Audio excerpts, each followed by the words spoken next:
Specially hotel স্টাইলে ডিমের ভুনা তৈরি করে দেখাচ্ছি। তো এটা ভাত, খিচুড়ি অথবা পোলাওয়ের সাথে সার্ভ করা যাবে। স্পেশালি ডিমের এই কারিটা আমার ভীষণ পছন্দের, কারণ এটা হচ্ছে ভীষণ ফ্লেভারফুল অ্যান্ড ইয়াম্মি। আর রান্নার পরে এটার যে এত সুন্দর একটা লুক দেখা যায় যেটা দেখেই কিন্তু খেতে ইচ্ছা হয়।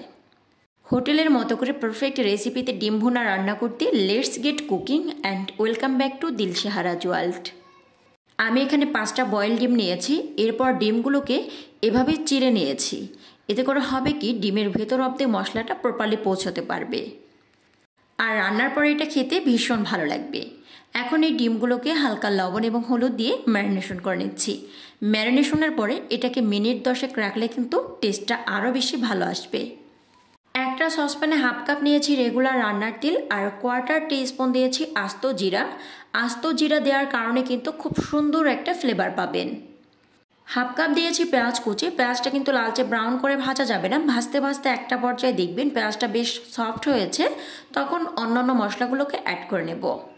পেঁয়াজটা ঝলসাতে থাক ততক্ষণে আমরা ম্যারিনেট করা ডিমগুলোকে ভেজে নিচ্ছি। একটা ফ্রাইং প্যানে পরিমাণ মতো তেল দিয়ে ডিমগুলোকে লালচে ব্রাউন কালার না হওয়া পর্যন্ত খুব ভালো করে ভেজে নিচ্ছি। ডিমগুলো ভাজা হয়ে গিয়েছে, এখন নামিয়ে একটা সাইডে রেখে দিচ্ছি। আর অপর দিকে কিন্তু পেঁয়াজটা বেশ সফট হয়েছে, কিন্তু কোনো ধরনের কালার চেঞ্জ হয়নি। এখন আমি এখানে 1/2 টেবিল স্পুন করে দিচ্ছি আদা বাটা, রসুন বাটা এবং লবণ। তো যে কোনো রান্নায় লবণের পরিমাণটা একটু বুঝিয়ে দিবেন, কারণ লবণের পরিমাণটা বেশি হলে কিন্তু খাবারের টেস্টটাই নষ্ট হয়ে যায়। এখন 1/2 টেবিল স্পুন করে দিচ্ছি ধনিয়ার গুঁড়া, হলুদের গুঁড়া আর 1 টেবিল স্পুন দিচ্ছি লাল মরিচের গুঁড়া। ঝালটা অবশ্যই আপনার উপরে ডিপেন্ড করে যেমনটা চুজ করেন। 1/4 টিস্পুন দিয়ে দিচ্ছি গরম মশলা গুঁড়া। অনেকেই আছেন ভুনা খাবারটা একটু ঝাল ঝাল খেতে পছন্দ করেন, সেক্ষেত্রে এখানে 1 টেবিল স্পুনের মতন কাঁচামরিচ ছেঁচা, যেটা মিহি করে বাটানা, সেটা দিতে পারেন। এতে করে হবে কি, খুব সুন্দর একটা টেস্ট এবং ফ্লেভার পাবেন। মশলাটাকে ততক্ষণ পর্যন্ত ভুনাতে হবে যতক্ষণ পর্যন্ত এর ভিতরে কোনো ধরনের কাঁচা স্মেল না থাকে। মশলাটা ভুনাতে ভুনাতে যখন দেখবেন এরকম তেল ছেড়ে এসেছে, তখন কিন্তু এখানে এক্সট্রা পানি যোগ করতে হবে।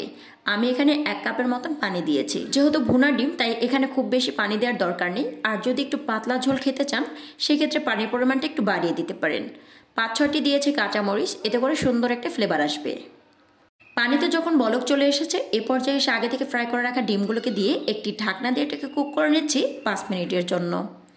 ডিম ভুনা থেকে আর একটু স্ট্রং ফ্লেভার পেতে চাইলে এ পর্যায়ে এসে 1 মুঠোর মতন ধনেপাতা কুচি ছড়িয়ে দিতে পারেন। আই থিঙ্ক দ্যাট আজকের রেসিপিটি আপনাদের কাছে অনেক ভালো লেগেছে। রেসিপি ভালো লাগলে আপনার ফ্রেন্ড এবং ফ্যামিলির সাথে শেয়ার করবেন।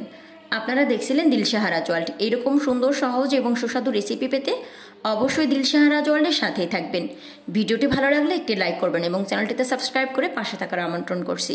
আবারও দেখা হবে নতুন কোনো এপিসোড নিয়ে। আল্লাহ হাফেজ।